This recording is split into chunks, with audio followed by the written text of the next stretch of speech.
Selalu mendorong inklusivitas, itulah kenangan kita semua terkait pemimpin tertinggi umat Katolik sedunia, Paus Fransiskus. Kita bahas terkait pesan keberagaman dari Paus Fransiskus bersama Direktur Jaringan Gus Durian, Alisa Wahid. Selamat malam, Mbak Alisa. Selamat malam, Mbak.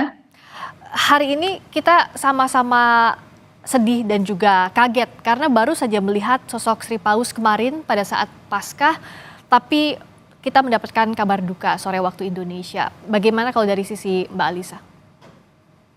Iya, saya juga kemarin itu baru membaca bahwa dalam pesan Paskahnya, Paus Fransis itu sekali lagi menekankan bagaimana konflik Gaza itu benar-benar menghancurkan kehidupan orang-orang Palestina begitu dan harus diakhiri. Ini pesan yang memang dari sejak awal konflik Gaza yang terakhir ini Paus Fransis cukup gencar untuk menyampaikan begitu.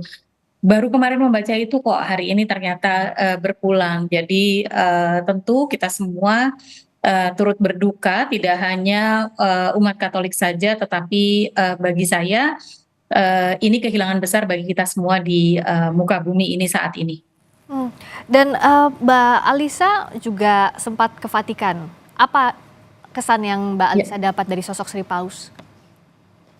Saya alhamdulillah ya puji Tuhan saya berkesempatan untuk 2 kali bertemu dengan Paus mengikuti kegiatan yang bersama Paus. Yang pertama itu audiensinya lebih kecil karena itu acara yang diselenggarakan oleh divisi interagama persaudaraan lintas iman Mhm. dari Gereja Vatikan, di mana para perempuan dari berbagai organisasi agama di dunia ini berkumpul untuk membicarakan tentang culture of encounter.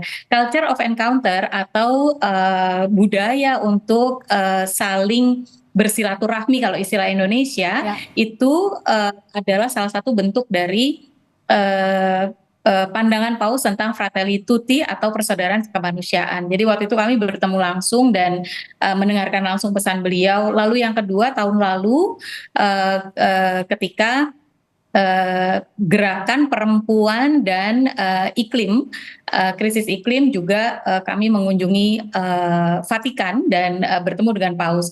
Di yang pertemuan yang kedua ini saya melihat bagaimana Paus berinteraksi dengan kaum difabel, Mbak. Ya. Dan kelihatan sekali ya tokoh itu yang dia datang dari hati ketika dia memeluk atau menyapa umat itu pasti kelihatan otentisitasnya gitu. Ya. Dan itu yang gitu. Perhatiannya lebih banyak ke kaum yang disabel daripada yang lain-lain. Dan itu memang dari sejak beliau masih di Argentina sudah seperti itu ya. Ya.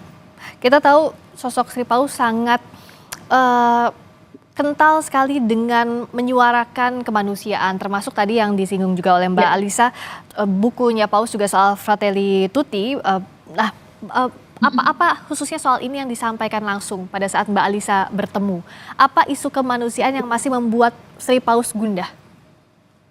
Jadi begini, Sri Paus ini, Paus Francis itu fokusnya adalah keadilan sosial sebetulnya Ya. gitu, dan beliau menyadari betul bahwa keadilan sosial itu selalu dampaknya atau korban yang paling besar adalah kelompok yang terpinggirkan atau kelompok yang lemah begitu. Karena Hmm. itu beliau mengusahakan untuk membela mereka yang lemah siapapun mereka itu gitu. Hmm. Nah, dalam bukunya Fratelli Tutti, beliau menyampaikan bahwa persaudaraan sekemanusiaan itu artinya harus juga berbela rasa kepada yang lemah, menciptakan kehidupan yang adil bagi semua. Karena itu beliau menyoroti bagaimana misalnya dalam dokumen Human Fraternity itu Mhm. beliau membahas tentang bagaimana perempuan itu Ya. harus mendapat pemenuhan haknya, bagaimana anak-anak, bagaimana kaum yang termarginalkan, kaum miskin